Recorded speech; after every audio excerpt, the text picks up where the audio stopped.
Looking on the next slide, we see Lot is living the good life. Ezekiel 16:49 actually speaks of the city of Sodom. Now this was the sin of your sister Sodom. She and her daughters were arrogant, overfed and unconcerned.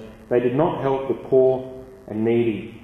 Now Lot had made the actual transition from being a rancher, from living near Sodom, to actually living in the city itself, to enjoying the comforts of Sodom. And this life of abundance and ease had proven too captivating to resist. He had seen the benefits, he had seen the apparent comforts. He thought, wow, my family needs this. My family will benefit in this city. Yeah, there's a bit of sin going on there, but I'm sure we can live amongst it and still enjoy the benefits.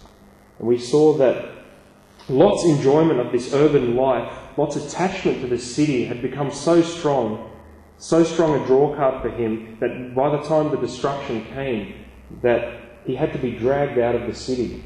He knew that it was going to be destroyed, yet so attached was he to the city that the angel dragged him out. And we see this man, Lot, who had begun off as a godly man, was influenced by the sin in this city, influenced by the attitudes in this city, and influenced by the wealth in this city. And he had made the city and its living an idol in his life. And the thing is that when we live in indifference to the sin around us, it will begin to impact upon us. And I think pride will always try to convince us that we are strong enough to resist. I'm living in this poor situation. I have these friends which aren't influencing me in the correct way. I'm going to these places which aren't honourable to God. But the temptation will always be, I can handle this. I can get through this by myself. I'm strong enough, a Christian. We saw that even Lot was affected by the sin in the city, and his attitudes changed to a point where he had to be dragged out of a burning city. So we need to be careful whom we spend our time with, because bad company corrupts good character. We need to be careful of the places we go.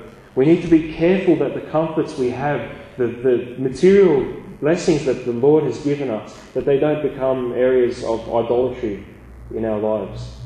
We don't make something of them in such a sense that they'll replace God in our lives and His position of authority in our lives. Now, I'm not saying we have to totally separate ourselves from sin. We live in a city here. There are sinners everywhere. We ourselves were sinners. We can't physically separate ourselves from sin, but we can make sure that we avoid sin as much as possible. We can make sure we don't make outright decisions which will tempt us and decisions which will lead us down the wrong path. We shouldn't be proud and say that we can handle it. Even if Lot could have handled it, he wasn't looking out for his family. His family was the one who was going to suffer the most as a result of this decision. He got out and he was called a righteous man by Peter later on. But his family was so adversely affected by this decision that we see the terrible fruits of what happened. So even when we ourselves think we're strong enough, we should remember that we are human, we are fallible, but also we should ask ourselves, is what I'm doing going to stumble anyone else? Is it going to place anyone else in a position where their spiritual life will be compromised? And I'm sure if Lot was honest to himself, he would have realised that this was not the place for him to be, this was not the place to grow up a family, to raise a family. So let's not live the good life at the expense of our spiritual health. Looking up, Sodom and Gomorrah are judged. He was probably settling into the city, enjoying the life, but there was a great catastrophe coming. There was a great event coming which was to change everything. The cities of Sodom and Gomorrah had become so sinful that God decided to judge them with fire and brimstone. And we see it in Genesis 18:32. Abraham pleads with God to allow the cities to stand. God agrees that if there are but 10 righteous men in the cities, He will spare them. Even in this stage, God is still offering His mercy. If there are but 10 righteous people, 10 people who honour me in that city, not perfect people, but people who consider me first, I will spare those cities. And these were cities of thousands of people. And there were not 10 righteous people left in this city. And God sends his angels to carry out the destruction, as we heard in the reading before. The wickedness of Sodom is evident in the fact that the men of Sodom intended to sexually assault the angels and Lot himself. So widespread was the sin in this city that we see the filth that resulted. This reminds us that, yes, the Lord is merciful, the Lord wants to save us, but the Lord also cannot tolerate sin.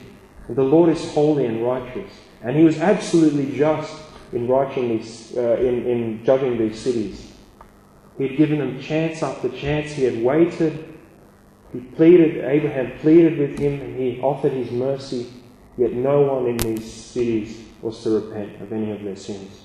And we too have to remember that God, yes, he loves us, he is a God of love, but he is also a holy God who can't tolerate sin. We cannot gloss over that fact, that God has to deal righteously with sin. And this is what we have to remind the world when we preach the gospel. It's not just, you need Jesus and everything will be alright, but you need Jesus because God has to deal with the sin that is in this world today. And God will deal with the sin that is in the world, and he will not let any sin go unpunished. But we saw that God, despite Lot's disobedience and despite Lot's rebellion, he did remember the one who trusted in him. And we saw Lot did escape with his life. But what happened as a result of this? I want to look at these slides, and I've titled them Too High a Price. We all want a comfortable life for ourselves. We all want a comfortable life for our families. There's nothing wrong with wanting these things, but at what cost we have to ask ourselves. What is the price that we're going to pay for comfort? Lot chose the comfortable life at the cost of living in a simple environment. And what did this incident cost Lot? We see, if we look at the next slide, that the incident cost Lot so much. Cost Lot a near-death experience. That Lot was so attached to Sodom that he had to be dragged out by the angels in order that his life be saved. He'd gotten to such a low position. It cost Lot all his possessions, everything that he had built up in that town, everything that he had invested his money and his time in, his cattle business. The lot was destroyed when Sodom and Gomorrah were judged. Lot lost the lot. We can say it like that. Thank you. Lot lost the lot. But he lost everything, really. And we see that this is what happens when we invest in things which are unstable, when we put our effort and our time into things which don't glorify God, those things we will lose, if not sooner than later. And the Bible does talk of our works even being judged by the motives behind them, and that the works which were not righteous and which were not pleasing to God will be burnt up. And we see here literally Lot losing everything. And we ask ourselves, where are we putting our time and our effort and our possessions? And are we making idols of what we have? You can be sure that we will lose out if we act like Lot, and if we make our possessions what we live for. We make our possessions our only source of interest. If we make comfort our first goal at the expense of living for God. And Lot lost everything. He lost not only his possessions, but he lost his own wife.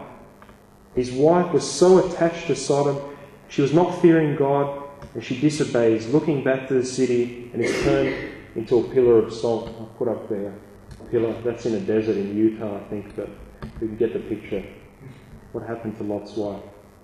The seriousness of what happened to his wife. That he lost his partner because he had not thought of the spiritual health of his family. That his wife was not encouraged and she was not raised and nourished in a place which was godly, but in a place which was full of sin.